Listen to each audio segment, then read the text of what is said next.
My 7 takeaways from Sam Bankman-Fried's interview with the New York Times. Hey and welcome to this video. My name is Julian. On my channel, I discuss the beautiful world of decentralization, blockchain, cryptocurrencies. My mission is to make you cryptofit fit for this crazy new world that we're seeing. And I think if you haven't been sleeping under a rock over the last months, you definitely have noticed that FTX went bankrupt, that there's this entire huge discussion around Sam Bankman-Fried. And there was a huge discussion whether, I think, what is his first name? Andrew Sorkin, I think that's his first name, from actually CNBC, is an anchor at CNBC, was supposed to hold this interview with Sam Bankman-Fried or not. And a lot of people discussed whether Sam Bankman-Fried should be interviewed or not. My thought on this was, why not? It's not about giving someone a platform. It's about asking questions and about judging. And I always hate this feedback when someone says, why give someone a platform? I mean, why? I mean, sure. So I think the interview made sense. A lot of people challenged whether there would be great questions or not. I actually think the questions that were asked were solid. Should you watch the 1 hour of interview? Not 100% sure. I think there was not much of the info revealed. I'll discuss this a bit. I think my very first takeaway was just that the questions were solid, and SPF just wiggled himself out of this entire questionnaire more like a great politician. So to my knowledge, diverting, not answering something else. So it really sounded like a congressional hearing of a politician or something. And so at the end, the interview was about an hour. I watched it on CNBC Live. That one curious part, right? That was a bit weird. Was, before we go in, was right when they talked about, I mean, he had these really kind of strong allegations that he was like donating a lot to politicians, and so why was there only news about the Democratic Party and not the Republican Party? And so a lot of people were expecting a lot of this stuff. Of course, at that point, there was a massive technical kind of outage. Now, I don't know if this was on purpose. Obviously, a lot of people in the chat were, you see, this is now where the political kind of game is played, and people they don't want you to know about how corrupt whatever party is. I don't know. I mean, of course, it was pretty weird. Why was it all perfect, and then on this part there was just this outage? So I didn't see that part about his political comments. That was just a bit weird. Other than that, I mean, I don't want to say kudos to him for doing the interview, because I actually thought from his angle, in the entire thing, right, if you look at the questions, how he answered everything, it was either totally political. He always said, I don't know, or to my knowledge, or I wasn't involved there, or I didn't do anything wrong. Obviously, from his side of view, he didn't do anything wrong. He did everything by the book. Everything was correct. It was all unfortunate. It was all, the market, he couldn't do anything about this. There's only 2 reasons he would do the interview, and the way he did it. Either because he truly believes he is innocent, and I'm going to give you my thoughts on whether he's going to go to prison or how long he could go to prison and so on. And I'm not a lawyer, but I still have a strong opinion on that. And so either he just truly believes he's innocent, and so he wants to strengthen his case there, despite him having clear contradictions. I mean, Sorkin asked him very specific with tweets, dates, and SPF had completely contradictory statements on that. So really, difficult. Honestly, I don't know. It doesn't add up. Seriously, it doesn't add up. Or second reason, he is so deep in it that he doesn't know what to do anymore, and now he's just throwing a Hail Mary. And his Hail Mary is basically kind of trying to get some evidence out there that he just really didn't know, that he was trying his best, that he's clueless. It's just an entrepreneurial failure.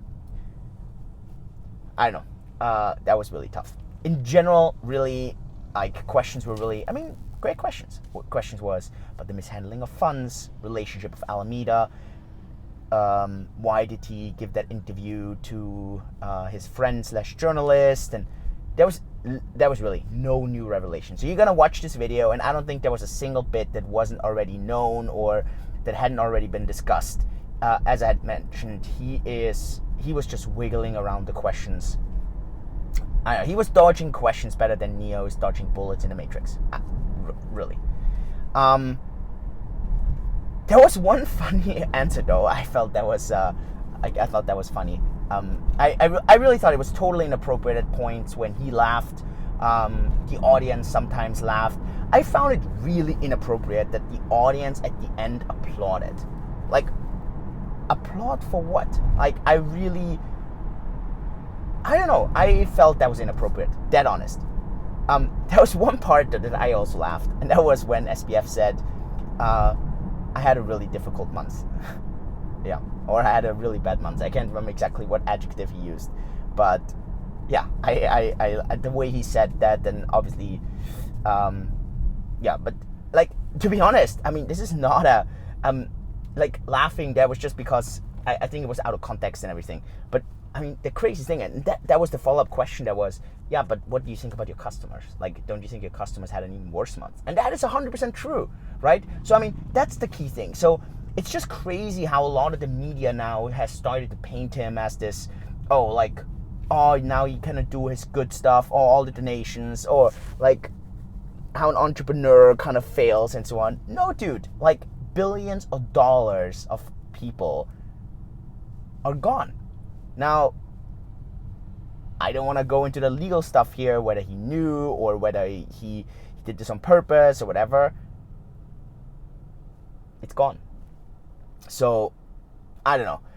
Tough interview for me to kind of recommend to watch, because I think you're watching it for an hour and you just learn how to kind of escape questions, to be honest. So, takeaway.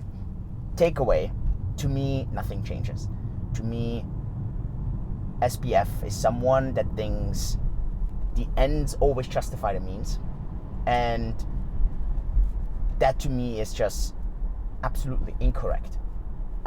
You cannot say that the means always matter.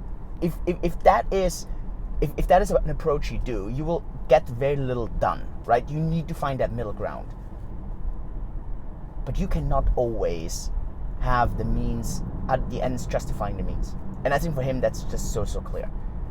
You cannot tell me that you, as the CEO, you don't know any of that BS that went on. And you cannot tell me that you had no clue, or mislabeling of an account. Oh, come on, save it. Like, then you're just, like, honestly, that just makes you also a very, very terrible CEO. Not having a CFO and not having that kind of governance, I don't know. That just, to me, is really a problem. So,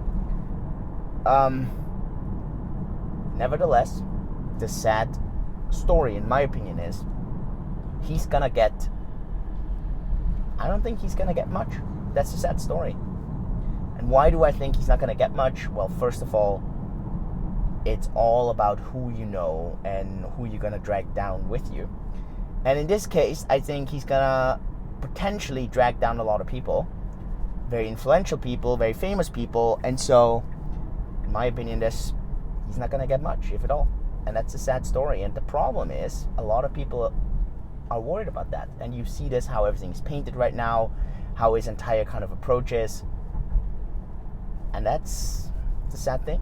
Because, I mean, Elizabeth Holmes got, 11 years? As far as I know, she wasn't prosecuted for harming patients. She was really prosecuted for stealing money.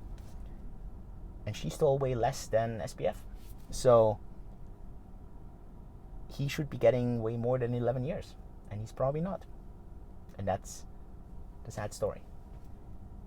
So, yeah, these are my thoughts. Let me know if you watched the video. What did you think about it? And what are your thoughts on that? Hope that gives you value. If it does, then leave a like, a nice comment. Check out the new meta.defichain.com, really beautiful page. Also, check out on our company, we launched Earn for USDC, Earn for DUSD. You're getting some really nice returns on Bitcoin. Full transparency, so you can trust because you can verify. Have a look there. Links down below. And with that, have a great Thursday, everyone, and see you next time. Thanks so much. Yours truly, Julian. Bye-bye.